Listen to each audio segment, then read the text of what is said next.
केजरीवाल जी को नवा नोटिस जारी किया गया है। वहीं उनके नेताओं का कहना है कि अब मोदी जी इनको गिरफ्तार कराना चाहते हैं। तो क्या कहना चाहते हैं इस मामले को लेकर? देखिए, देश में लोकतंत्र है, भारत में न्यायपालिका है। हम सब न्यायपालिका का सम्मान करते हैं। हम सबको ये विश्वास है कि हमारे सबके साथ न्याय होगा। मुझे लगता है केजरीवाल जी बहुत ही पढ़े लिखे व्यक्ति हैं, बहुत ही संभ्रांत नेता हैं और वो भारत के संविधान और भारत के कानून का सम्मान करने वाले हैं। मुझे लगता है उन्हें पूरा यकीन होगा कि न्यायपालिका उनके साथ न्याय करेगी और मेरा विश्वास भी है कानून का वो हमेशा सम्मान करेंगे, ऐसा मेरा विश्वास है। जहां तक सवाल है गिरफ्तारी का, तो गिरफ्तारी होना ना होना, जमानत मिलना ना मिलना, ये देश के लोकतंत्र में जो चौथा स्तंभ है, तीसरा स्तंभ है, विधायिका, कार्यपालिका और न्यायपालिका। मुझे लगता है न्यायपालिका स्वतंत्र है और अरविंद केजरीवाल जी के साथ भी न्याय होगा। चुनाव आयोग ने चुनाव की तारीख की घोषणा कर दी है और अब ये चुनाव जारी हो गया, आचार संहिता लग गई। तो क्या कहना चाहते हैं? लोकतंत्र में चुनाव होना एक अच्छी चीज है। चुनाव की घोषणा हुई है, आचार संहिता लग गई है।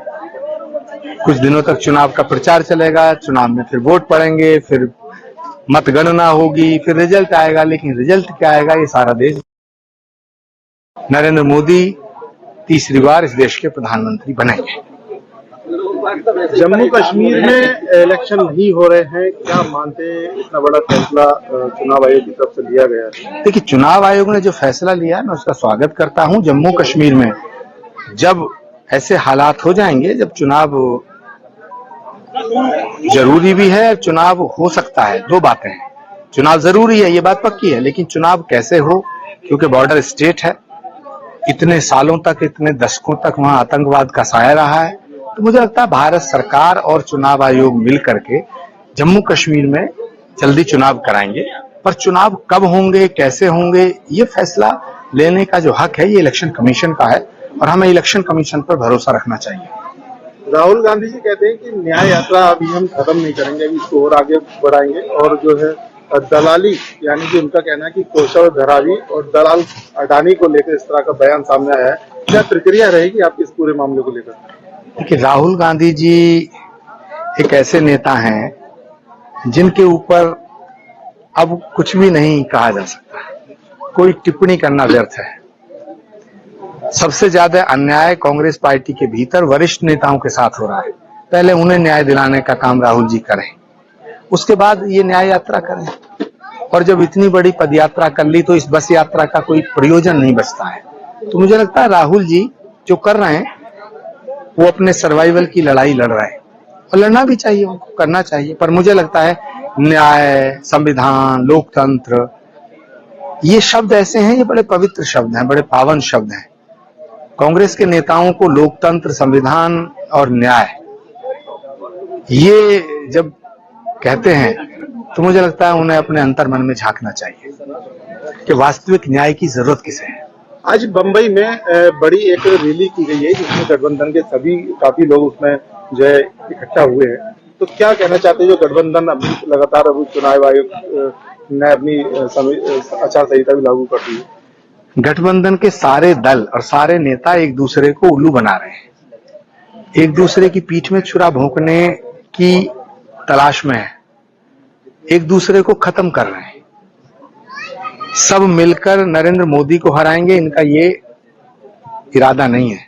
एक दूसरे को निपटाने में लगे हैं। गठबंधन की शुरुआत किसने करी? नीतीश जी ने। उन्होंने 13वीं कर दी इस इंडिया गठबंधन की। फिर जयंत चौधरी जी इनके साथ थे, उन्होंने इसका श्राद्ध कर दिया। अब कोई बड़ा नेता देखना इसका जनगणमन कर देगा। तो मुझे लगता है कि 2024 का जो चुनाव है ये देश का चुनाव है और देश की जनता, देश नरेंद्र मोदी के साथ है।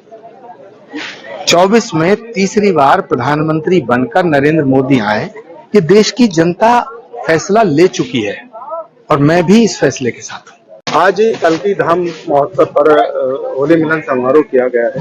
तो क्या इस तरह के जो मंदिर की क्या प्रक्रिया रहेगी, कब तक तैयार किया जाएगा? कल्की धाम का शिलान्यास 19 फरवरी को प्रधानमंत्री जी के कर कमलों द्वारा हुआ। निर्माण शुरू हो चुका है। अब खुदाई का काम होगा, पत्थरों का काम होगा, तमाम तरह की निर्माण संबंधी कार्रवाइयां होंगी। कल की धाम सबका है, सब कल की धाम के हैं। भगवान जहां आएगा उसके आने की धरा पर, उनके आने से पहले भव्य और दिव्य श्री कल की धाम बन करके तैयार हो, ऐसा हम सबका सपना है। और इस सपने को प्रधानमंत्री नरेंद्र मोदी ने शक्ति प्रदान की है। मैं श्री कल की धाम में आयोजित होली मिलन के इस पावन पर्व पर सबको बधाई देता हूँ, सबको शुभकामनाएं देता हूँ। प्रधानमंत्री जी का कहना है कि हमने ईडी को बिल्कुल स्वतंत्र कर रखा है, वो किस पे कार्रवाई करेगी, भ्रष्टाचार के खिलाफ कार्रवाई करना ईडी का काम है, लेकिन हमारा कोई काम ऐसा नहीं है, हमने तो स्वतंत्र कर रखा है। देखिए, प्रधानमंत्री जी की जो बात है उस पर पूरा देश यकीन करता है और मैं तो 100% यकीन करता हूं। उनकी हर बात, हर वचन पत्थर की लकीर की तरह है और मुझे लगता है प्रधानमंत्री नरेंद्र मोदी जी को कुछ ऐसी शक्तियां प्राप्त हैं जो उनके वचन का पालन कराने के लिए उन्हें और शक्तिशाली बनाती है।